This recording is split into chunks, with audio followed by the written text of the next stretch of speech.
We are now recording. I will say, please, everyone who is not talking, which will be everybody but Erin, to turn your mute on so we don't get a lot of background noise. And I would like to say I'm delighted to be here today. I'm delighted we can all be here today to support Erin and to hear about her exciting work.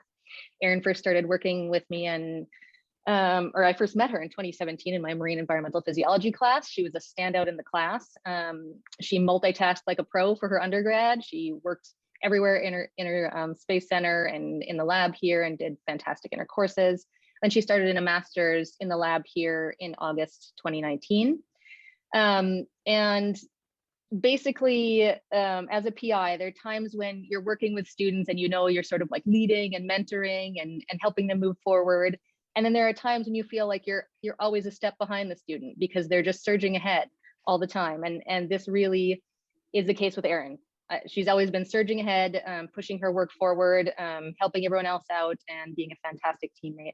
So she's done a phenomenal job with this work. I'm excited that she gets to share it with you here. Her quantitative work has been amazing, and it's really been my pleasure to work with her. So Erin, how do you feel today? You're making me cry. I'm so excited to share with everyone my work on what I've been up to for the past 2 years. So take it away. Alrighty. All right, so I'm sharing my screen.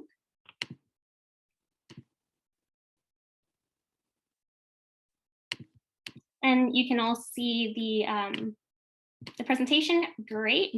All right, so as all of you probably know already, my name is Erin Chille.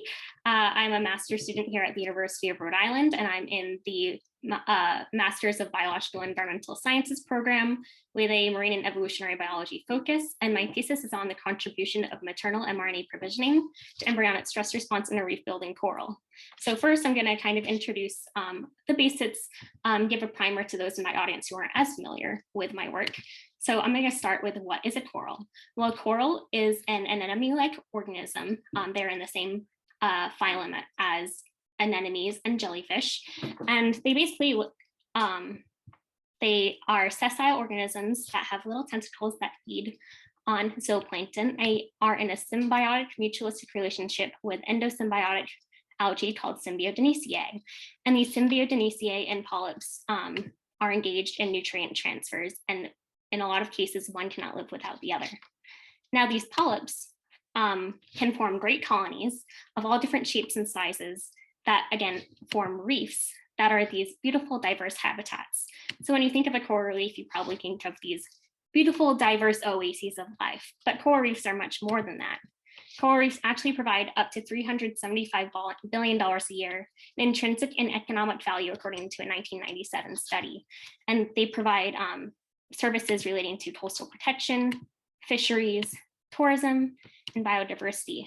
However, corals are also under increasing risk from natural and anthropogenic threats, including emissions from CO2, overfishing, runoff, ocean acidification, temperature, and disease.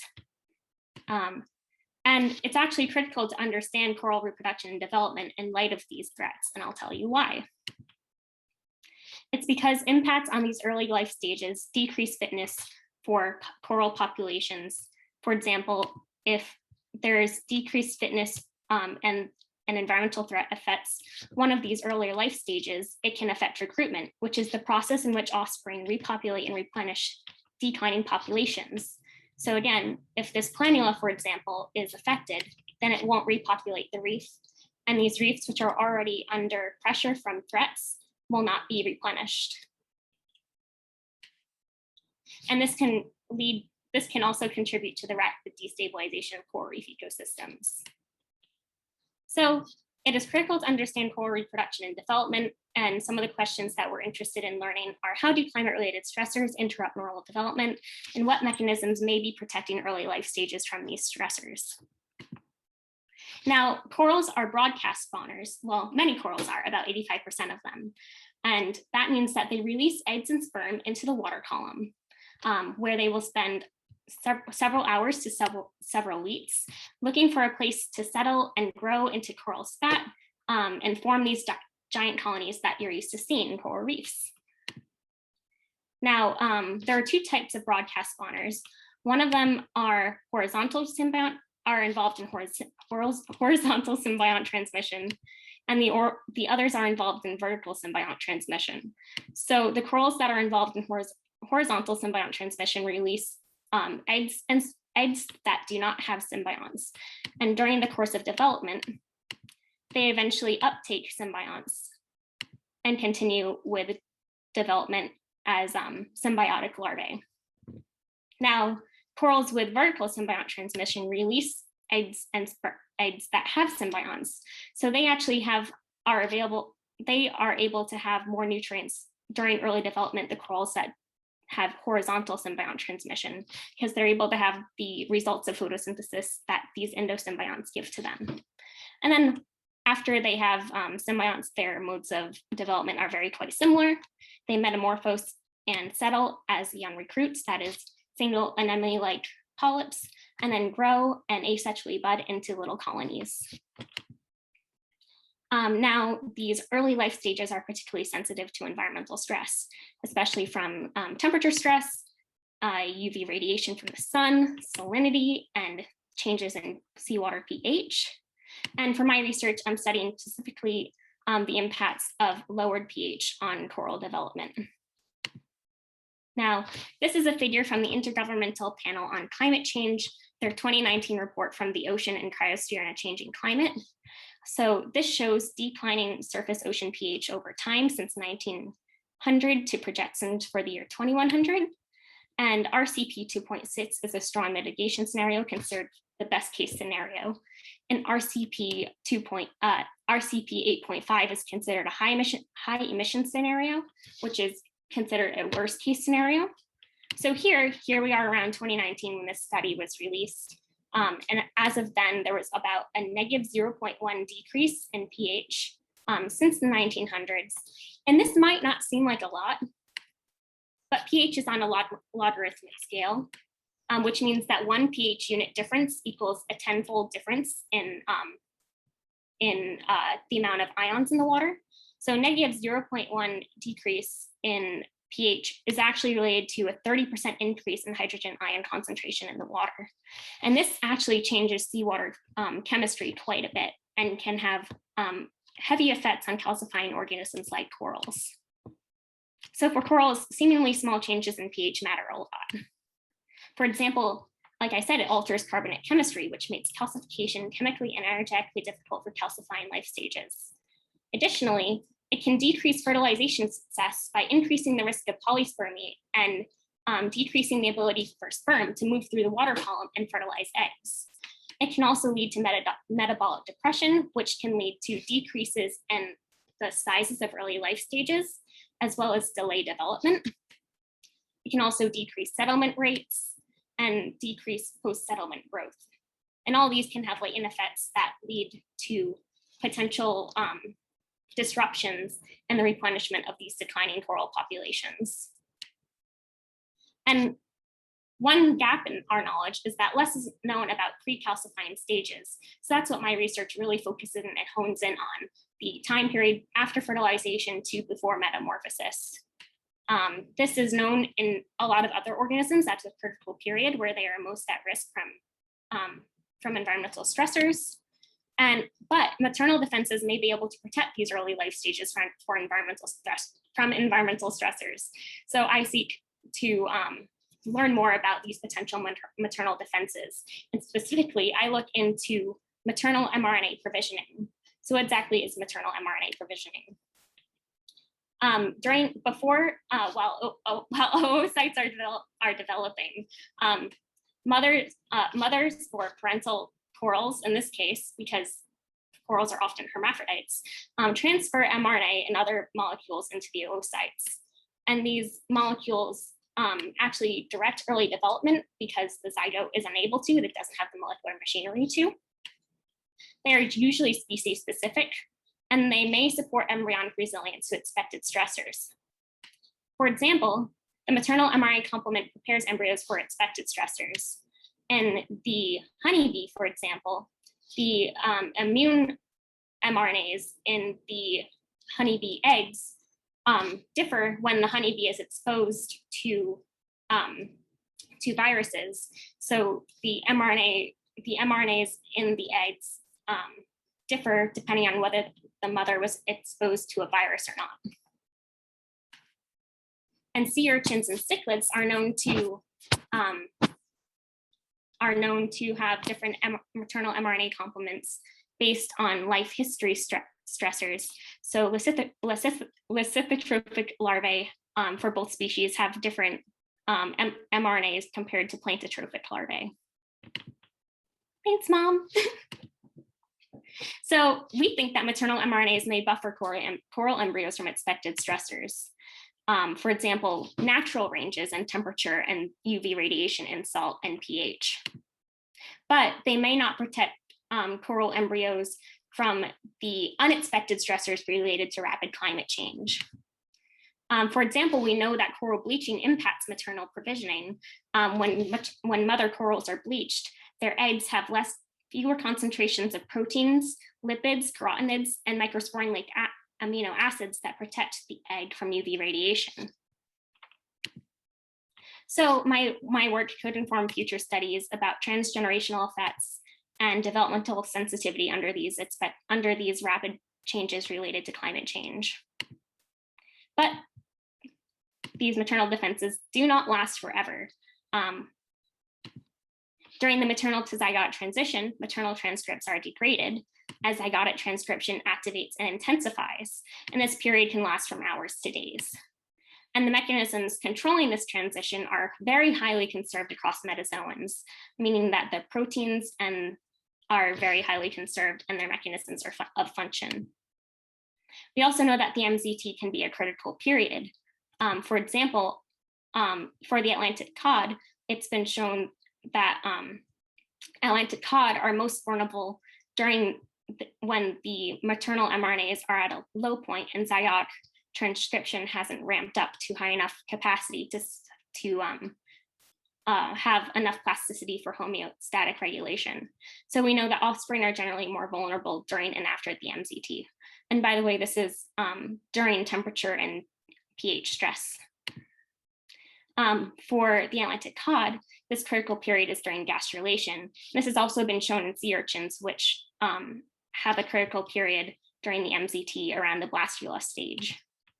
And this can create an ontogenetic bottleneck, meaning that if these early life stages are affected, then they're not going to replenish the population, and this decreases overall species fitness. Now we're looking at the maternal mRNA complement and the timeline of the MZT and how this relates to embryonic stress response in Montipora capitata, the Pacific rice coral. Montipora capitata is endemic to Hawaii, where it is a dominant and ecologically important inhabitant of fringing reefs. They're broadcast spawners, like I said, and they have vertical symbiont transmission, which means that the eggs in early developmental stages have endosymbionts. Their Montipora capitata is typically considered to be more tolerant to environmental stressors, but these early life stages may be more vulnerable than adults. So the aims of my research are to characterize the maternal mRNA complement and the timeline of the maternal to zygote transition in Montipora capitata, and to assess developmental sensitivity to ocean acidification, which I'll refer to as OA, in relation to the MZT. So on to chapter 1. Now, we collected egg sperm bundles from Kaneohe Bay in Hawaii off the dock from the Hawaii Institute of Marine Biology during their peak release on June 2018. And we also collected adults in September, and these adults were acclimated for 2 weeks prior to sampling them.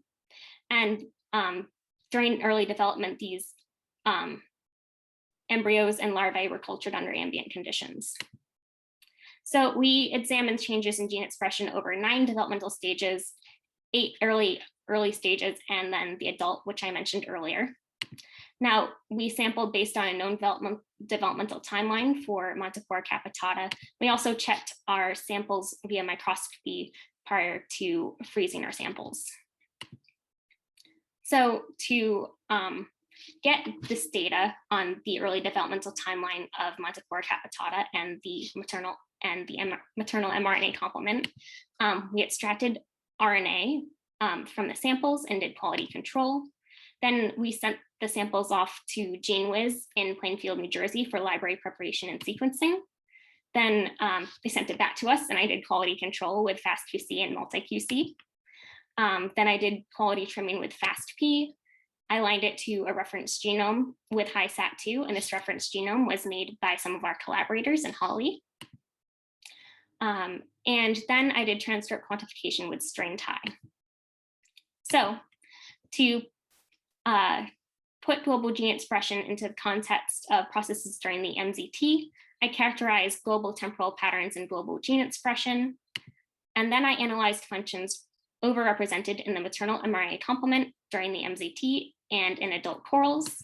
And then I examined the expression of MZT biomarkers, which are genes that can give us an idea of what processes are happening at specific time points. So to analyze global gene expression patterns, I did a principal coordinates analysis, and then I did weighted gene co-expression network analysis. So what PCA can do is it visualizes similarities into similarities in data. So say we have 9 samples. We can say that these 9 samples represent 3 distinct groups, and because samples that cluster closely together are more similar than samples that cluster further apart, like so. And also, one thing to note about PCA is that PC1 is considered to explain more of the variation in the data set than PC2. So we know that the distance between the yellow and green samples is larger than the distance between the green and pink or orange samples. So we're using PCA to compare sample distance based on gene expression in our coral life stages. So we see here that life stage is the primary factor explaining differences in gene expression, where we have strong differentiation based on life stage, with early life stages clustering over here on the left, and slowly we get into older life stages as we move to the right. We also see that we have some separation on PC2 between the adults and the earlier life stages. So we also use WGCNA, as I mentioned before. And what WGCNA does is it categorizes genes into groups based on expression patterns. So say we have a time course of these 6 genes and their expression over time. We could say that gene 1 and gene 6 belong to the same group, and we would put those into one module. Then we would say that gene 2 and gene 3 belong into a second module, and gene 4 and gene 5 belong into a third module. So we use WGCNA, and WGCNA helped us to categorize our genes into 34 modules, representing 34 distinct groups of with distinct gene expression patterns.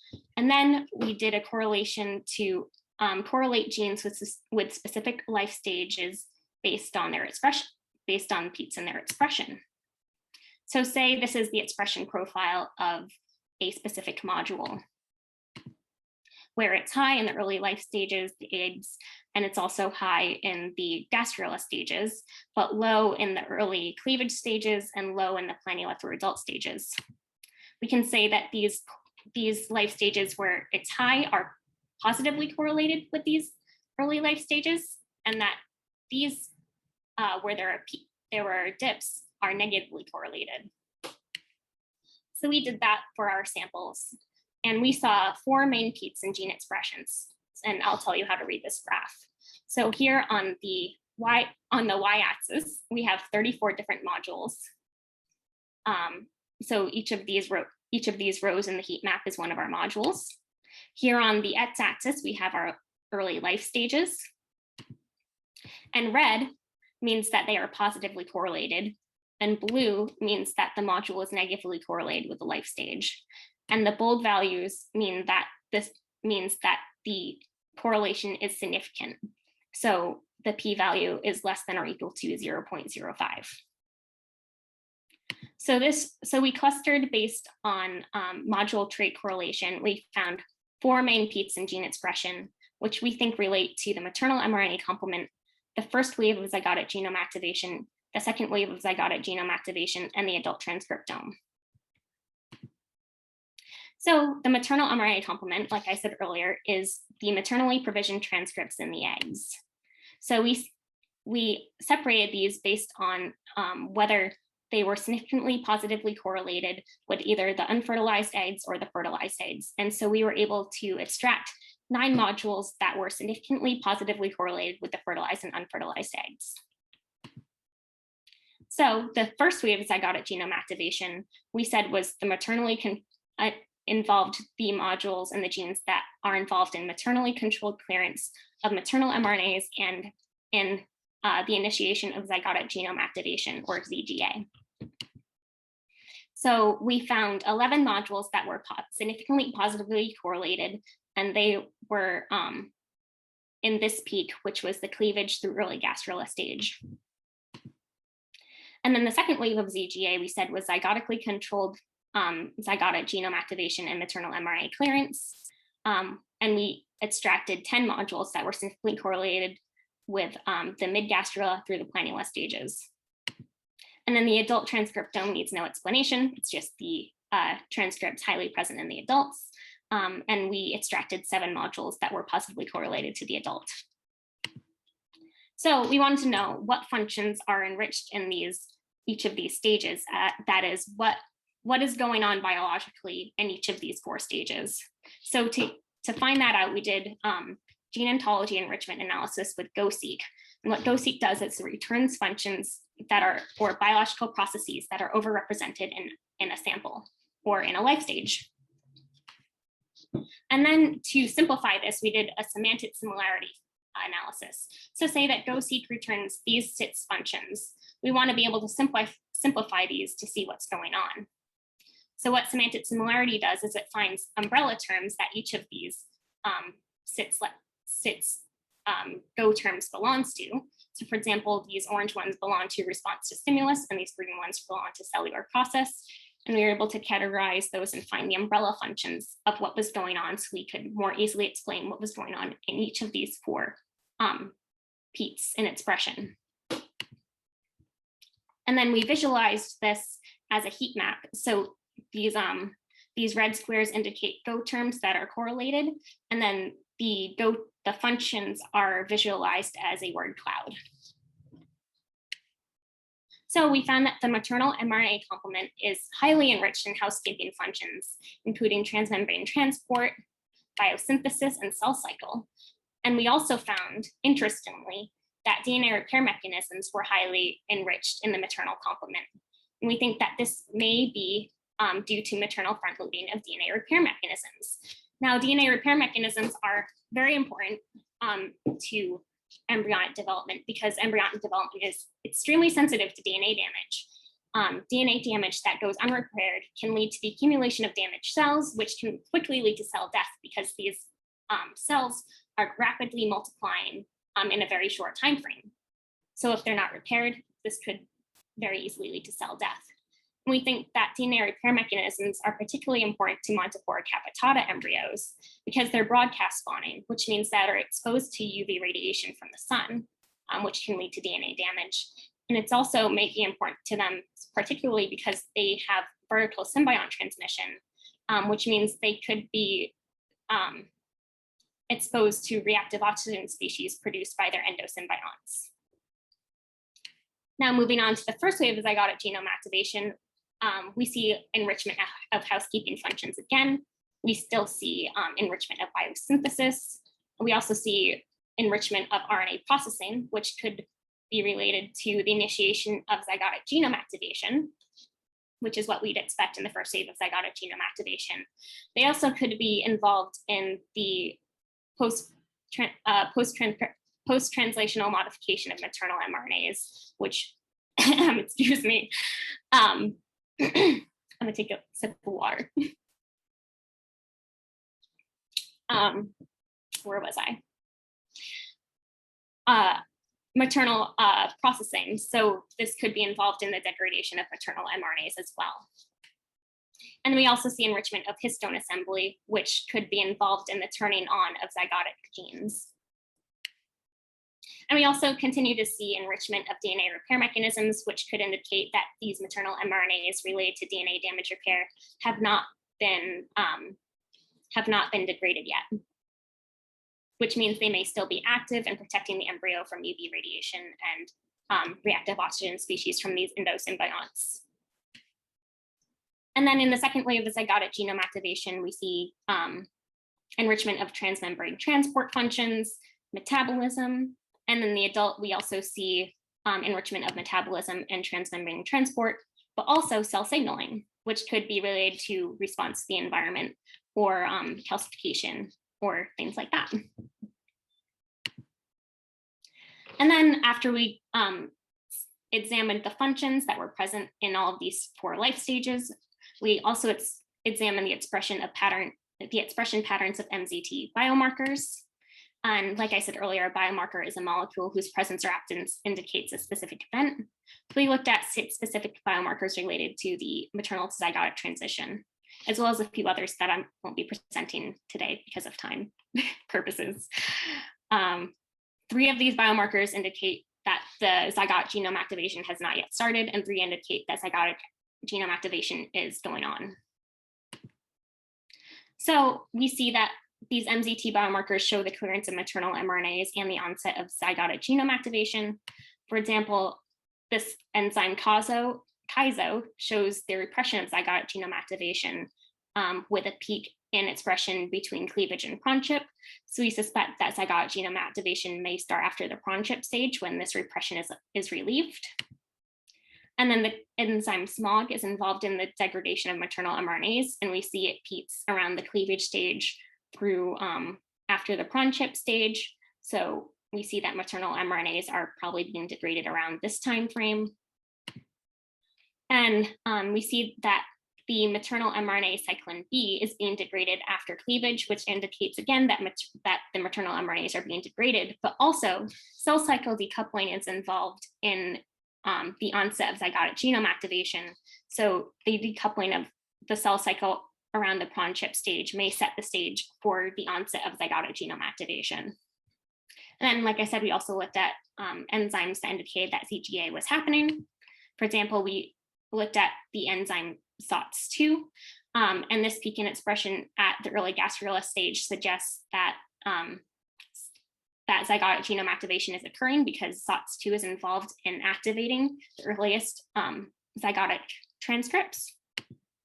And WNT8 and TBXT are some of the earliest transcripts that we know are zygotically transcribed.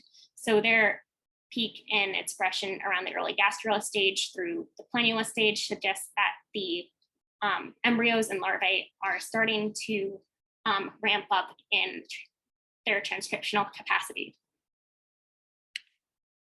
So all this goes to support our evidence of maternal mRNA degradation and the activation of zygotic genome of zygotic transcription. So in summary for chapter 1, we find that developmental stage explains most of the variation in global gene expression. We see 4 main peaks in gene expression with the unfertilized and fertilized eggs making up the maternal mRNA complement. The first wave of zygotic genome activation occurring between cleavage and the early gastrula stage. The second wave of zygotic genome activation occurring between the mid-gastrula and planula stage, and the adults hanging out by themselves over there. We also see the peaks in expression of specific biomarkers that support this as well and mark different events happening that contribute to the repression of zygotic genome activation, the clearance of maternal mRNAs, and the initiation of zygotic genome activation. So we think that if maternal factors protect embryos from stressors early on, that they may be more vulnerable after the early gastrula stage when maternal mRNAs might be low and zygotic transcription doesn't really have enough homeostatic capacity to protect the embryo from these stressors and react in enough force. So that perfectly leads up to the second chapter that I will be presenting on developmental sensitivity in relation to the maternal zygotic transition in Montipore capitata. So we actually use the same samples for for this second chapter as we did for the first chapter. So again, egg sperm bundles were collected from Kaneohe Bay off the dock from Hawaii Institute of Marine Biology during their peak release of June 2018. And then we exposed embryos to ambient, low, and extreme low pH. So ambient was pH 7.8, low was pH 7.6, and extreme low was pH 7.3. And we looked at the unfertilized eggs as a baseline. And then we also looked at 5 developmental stages, including the fertilized eggs, the cleavage stage, prawn chip, early gastrula, and swimming larval stages. So this gives us a good pre-MZT look at what's happening. These 3 life stages represent what's going on during the maternal to zygotic transition, and the planula may or may not be during the maternal to zygotic transition. So these 3 levels of pH correspond, well, actually these 2 correspond to predictions for Kaneohe Bay for the year 2100 under RCP 2.6, which I mentioned before was a high mitigation scenario, and RCP 8.5, which is a high emission scenario.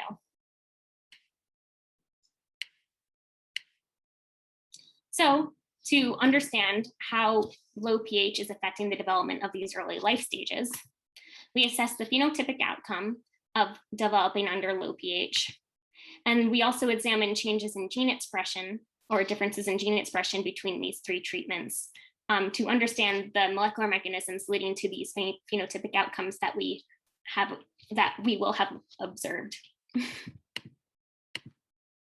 So first I'll present to you the phenotypic outcomes. So to examine the effect of pH on the physiological development of these early life stages, we looked at the cleavage stage embryos, and we did analysis where we assessed the proportion of embryos at each of the cleavage stages. For example, the single-celled stage, the 2-cell stage, the 4-cell stage, and the greater than 4-cell stage. So this could tell us if low pH is delaying the development of early embryos. And we also looked at how low pH affected the growth or the size of these early embryos. Like I mentioned earlier, a lot of studies show that low pH can lead to decreased sizes in embryos and larvae. So we used the unfertilized eggs as a baseline. Again, the unfertilized eggs were only exposed to ambient treatment. Then we compared the sizes of embryos and larvae developing at ambient, low, and extreme low pH. And what we saw were significant differences in the percent of embryos at each cleavage stage, but there wasn't a strong effect on treatment. We did see very slight trend in the differences of the number of cells at the 2-cell stage in the low and extreme low treatments compared to the ambient and to each other. But generally overall, there was no effect on the rate of development during cleavage stage at 4 hours post-fertilization. But when we looked at embryo size, we start to see an effect of OA, ocean acidification on size by the early gastrula stage. As seen by these pink circles, we see that embryos developing at low and extreme low pH are significantly smaller than embryos developing at ambient pH. That is, ambient is pH 7.8, low is pH 7.6, and extreme low is pH 7.3. So we want to understand what mechanisms are leading to these decreased sizes. So we looked at the gene expression patterns to try to figure this out.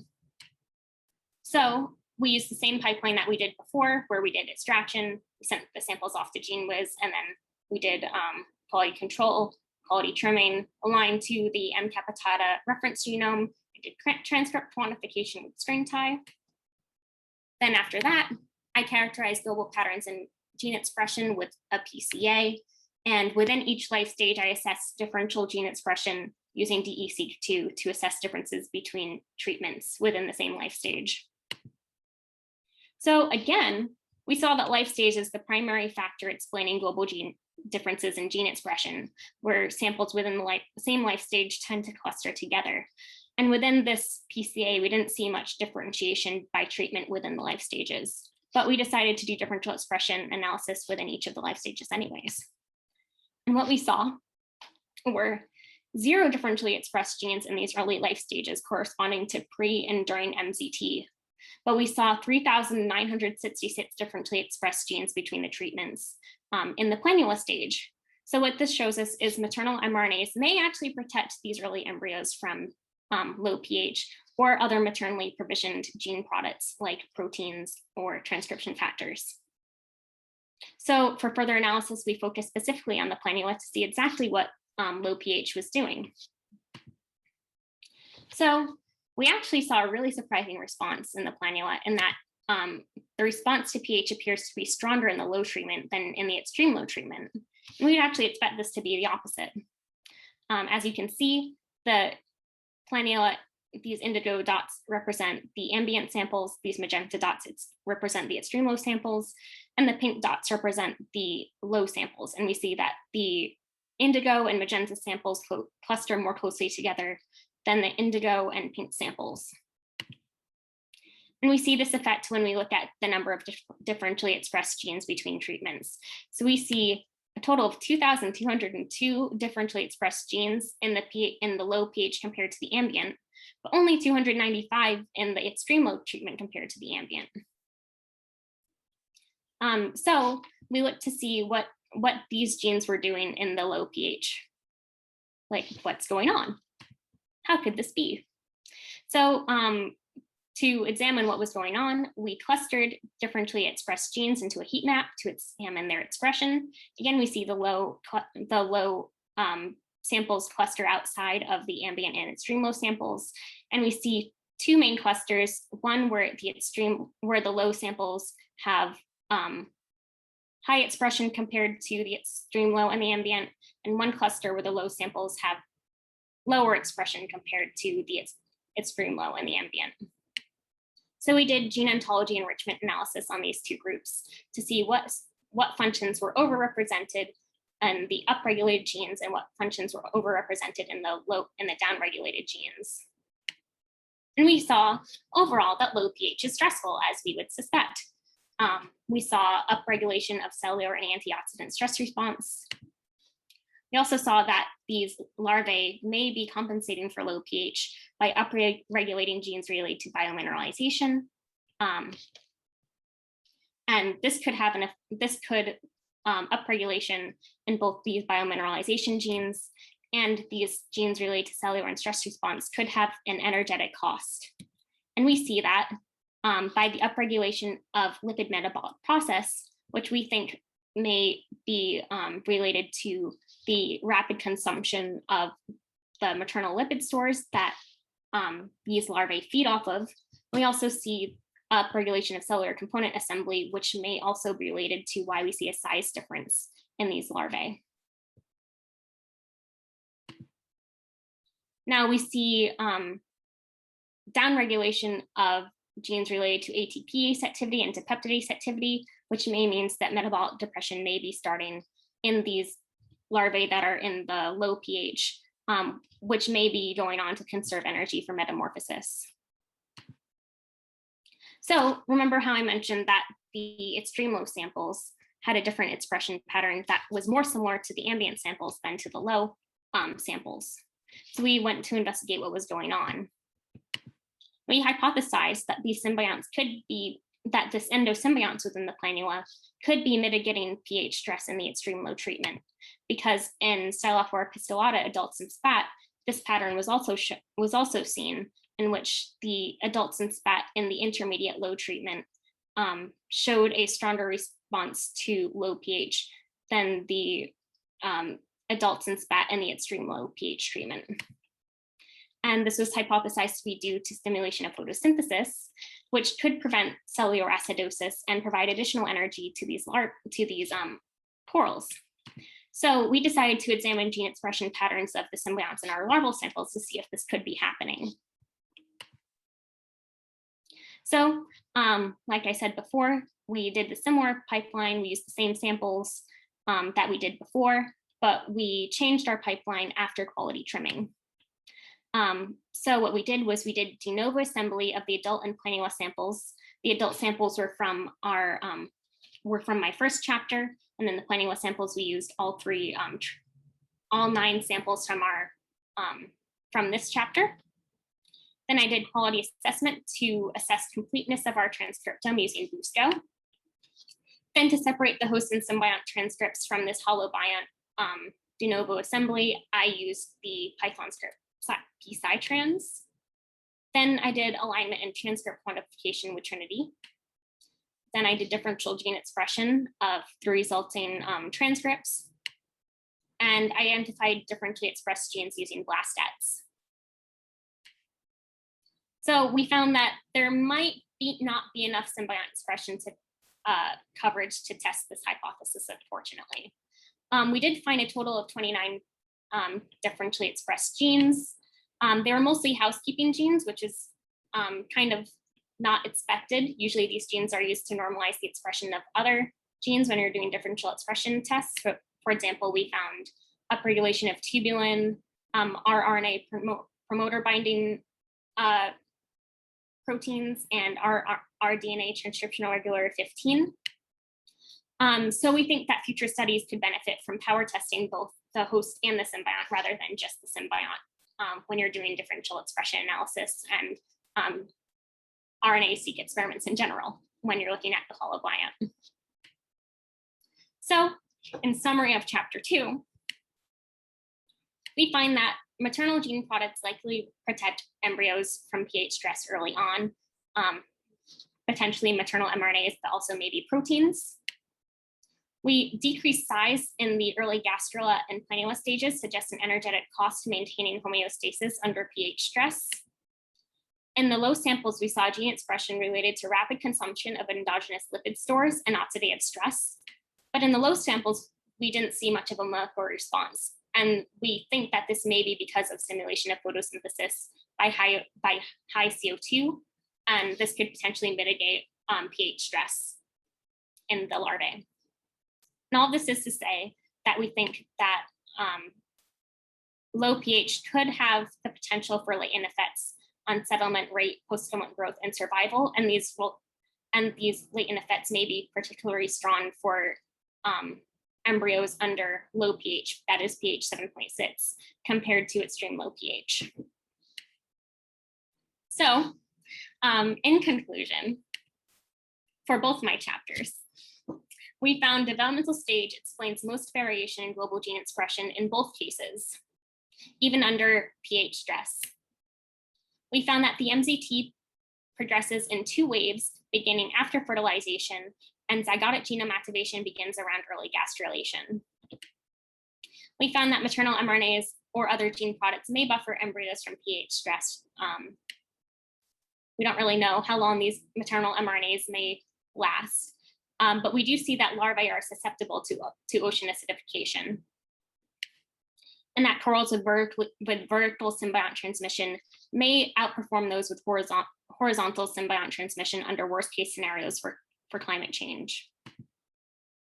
But we have to remember that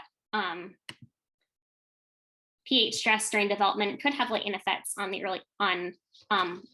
the entire species of Montipore capitata and on other corals, and contribute to population decline, as I mentioned earlier. But there is a possibility for rapid acclimatization and or adaptation. So there is still hope, and these studies that I did perfectly set up studies to better understand rapid acclimatization and adaptation in coral embryos. For example, this sets up studies for carryover effects and parental or cross-generational effects. So some future directions for this research could be to characterize differences in maternal mRNA complement upon maternal exposure to stress, characterize the effect of ocean acidification on photosynthesis in the symbiont and the effects on the host, potential gene expression regulation mechanisms during the MZT that could alter transgenerational effects and maternal mRNA provisioning. We could also examine immune or stress-related mRNA functions in the maternal mRNA complement, specifically whether they're front-loaded or if they're provided after a triggering event. And with that, I would like to thank all of the people who provided us funding, for example, the National Science Foundation, the Binational Science Foundation, URI, University of Haifa. I also like to thank all of my collaborators, Holly, Emma, Madeline, Tally, Maya, and Valerius, and Federica. I'd like to thank everyone who provided field and technical support, including the Hawaii Institute of Marine Biology, URI High Performance Research Center, specifically Kevin Bryan, who always rapidly respond to my emails, Dr. John Puritz for teaching me how to do bioinformatics when I was an undergrad, and for Erin Roberts for technical assistance with some scripts early on in the project. I'd also love to thank my lab members, specifically Holly, who has been so wonderful and teaching me and supporting me since I was an undergraduate, just a mere junior. And of course, all of my lab mates and friends who has been such a joy working with the past few years. And of course, I'd like to thank my family for their undying support, and the Villa Luna clan, some of them who are here today, and of course, my friends and my previous mentors. And with that, I'll open the floor for questions. Again, everyone can please join me in giving Erin a virtual round of applause.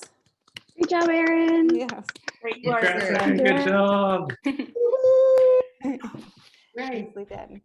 So yes, at this point we would take questions from the audience, and you're welcome to, I need to check the chat, see if anybody's typed it in yet. Not yet, there's just some congratulations.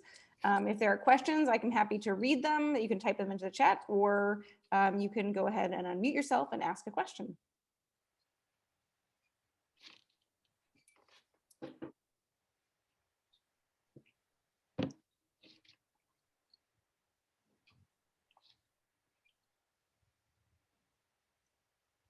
Just a lot of congratulations coming in now. Everybody's so wowed. Any questions? Oh, great. Go ahead, Veronica. Oh, hey, Roxanne. Hi, thanks. So Erin, first of all, great job. That was really well explained and sounded like really cool work. So I had a question, particularly I think in your first paper, you were talking about comparing things at different life stages. Now, based on the diagrams you had, it looked like particularly between the early, mid, and late gastrula, that would be really hard to be able to distinguish how they look. So how did you tell life stages apart? So we mostly did it based on developmental time. So there are about 12 hours separating each of these gastrula stages approximately. So we did see some differences in gene expression between these different gastrula stages. So that shows that they are potentially different stages: early gastrula, mid gastrula, and late gastrula. Okay, so based on time. Thanks. Thank you. Thank you. Any other questions from the audience? Hey, Erin. Hello. Hey. Awesome talk. Well done. You have a huge amount of data for a master's. Awesome work. You just touched on at the end in your conclusions. You said, I think that you expect that the vertical transmitting species may fare better under ocean acidification than the horizontal. Mm-hmm. Why do you say that? Can you explain it to me? I think that potentially because, well, we need to test this hypothesis, but we think that photosynthesis may mitigate the effects of low pH. So specifically under worst case scenarios, where we see extreme low pH, this might be the corals with vertical symbiotic transmission might perform better because they are having more energy from their symbionts, and because the photosynthesis might be mitigating cellular acidosis, which means that they're not having as strong of a stress response and having to expend as much energy to buffer themselves from the stress.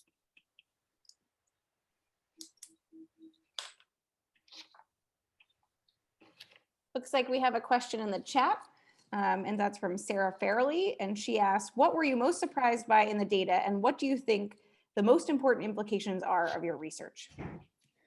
Well, I was definitely most surprised that the planioli extreme low treatment, the pH 7.3 treatment, were performing much better, or at least had a very weak molecular response to low pH compared to the planula in pH 7.6, which is the intermediate low pH treatment.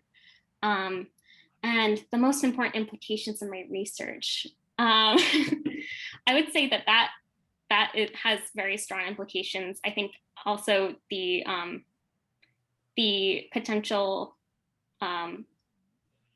potential role for maternal gene products in regulating and buffering early embryos from stress is also very important. Great, thank you, Erin. Any other questions from the audience? All right, I guess at this point, oh, we have a hand being raised. Jacob? Hi, Erin. Hey. Congratulations. Honestly, it's been really lovely getting to see you go through this research. I've been in the research course with you with like looking at all the graduate work and presentations you've done, and it's come such a long way, and you do such a good job communicating.